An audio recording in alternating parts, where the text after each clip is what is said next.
Karen Wendell, President and CEO of Identrust, an organization that is committed to building online identity to fight fraud and create ubiquitous transaction ease on the internet. Thank you very much for speaking to us today.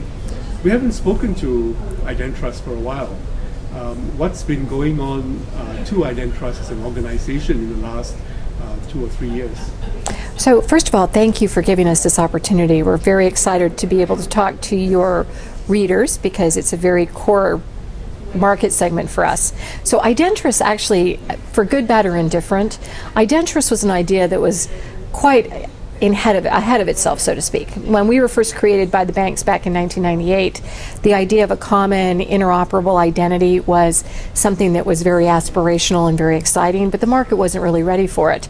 So what's happened over the course of the last several years is 3 things have occurred. Number one, the need for a strong identity, something that would stand up to the rigors of being attacked by all of the various cyber criminals, has become increasingly important. And having that identity be done in such a way that it isn't just a solution for attacking and protecting against the criminals, but that can be something that could also be used for other things, has also become more important. And so from an Identrust perspective, number one, the increase in cybercrime has been very beneficial for us because it's provided us an opportunity to create awareness of what a bank-grade identity can do. But second, it's created awareness of the importance of having identity as a core function that can be used in many different ways. And so one of the biggest areas where we're getting a lot of attention right now is in the electronic bank account management space. And for corporates and banks, EBAM is a very hot topic. And in order for EBAM to work efficiently, you need to have the ability to create legally binding electronic signatures that truly identify you, both to the bank and from the corporate perspective. And the beauty of Identrust is Identrust, over the course of the last 10 years, has spent $200 million to make certain that electronic signatures and identities that are done using the Identrust bank-centric identity model can be accepted in 175 countries. In order to do that, in order to create a utility or a function which can be shared by anyone on the internet, how was Identrust funded previously, and what do you think is the a better working model going forward?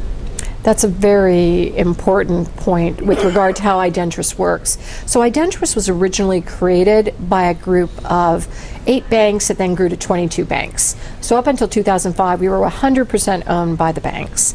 In 2005, we shifted to more of an entrepreneurial venture-backed scenario, and that was very useful for us during the growth phase because we were doing new development, we were exploring new markets, new segments.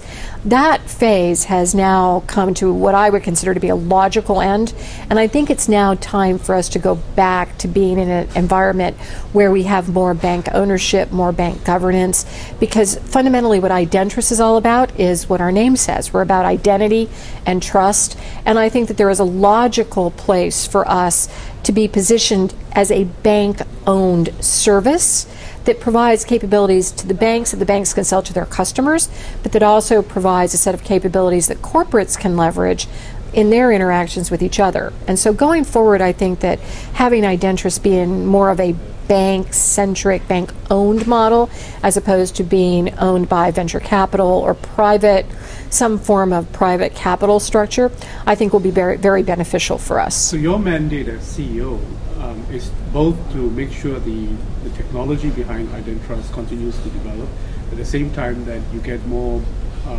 bank members on board. Yes. How's that going? What are the conversations that you're having with banks today? So it's actually, that's one of the things that's very exciting about where we are, is that I think, first of all, we are, in terms of the growth of Identrust, there are several ways that Identrust grows because we're like a network. And so more banks joining the community, and we've had a number of fairly large names join the community in the last year. You've probably heard that Bank of America has become part of the Identrust community, which adds a lot of presence in the United States and in actually some other interesting markets because of Bank of America's footprint. We also had Commonwealth Bank of Australia join, and that is very important for us from an Asian perspective because they have a very interesting footprint in Asia. So that's examples of two of the types of banks, big global multinational banks. Bank of America joined because they wanted to have access to our electronic bank account management solution that they could take to their corporates. And that was a very specific strategic decision on their part. Commonwealth Bank of Australia joined because they wanted to have a higher level of security for access to their online banking platform. And they wanted to extend it not just to their corporates, but they wanted to look at extending it to the consumer platform as well.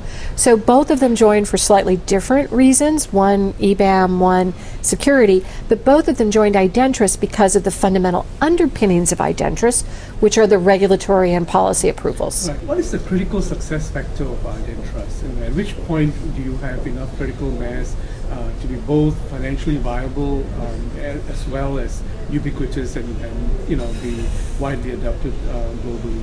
Well, I want to own the world, Emmanuel. Very simply put, critical success factor for Identras is there are two ways for us to be successful and to have that critical success factor. The first one is for us to be used by the largest cash management banks, and there are 15 banks that basically control roughly 75% of all the cash management activities.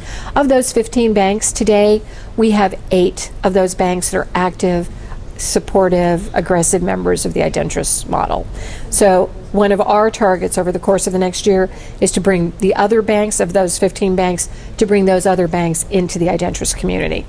And we won't go through the names of all of those, but we can just generally talk about, we really would like to bring in the traditional large cash management players into the community. So that's one part of success. The other part of success is to find many different ways for us to add value in different types of use cases. So, for example, moving into the consumer space and providing identities in the consumer space, because we've traditionally played at the corporate level. Moving into mobile, because mobile communications, mobile payments is something that's very important, and our members today, the network members, have said that they want us to move into the mobile space. So in terms of creating protocols and also the kind of devices that you're supporting, what is the thinking in Identras about what it will take to make it successful? So there are two things on that one. Number one, I think that there are still two different views in terms of the devices that are being used. One, I agree with you that there is an impetus on the part of customers saying, look, I already have a mobile phone, I already have a PDA, I already have an iPad, I'd like to have that be the storage mechanism for my identity. And so I think that we're going to see evolution along the line of using those as the mechanism for storage. One of the problems is that a lot of those devices don't really have the ability to store very highly secure identity mechanisms. So there have been a number of announcements recently where, for example, there are cell phones that are out there now that actually have 2 slots for SIM cards.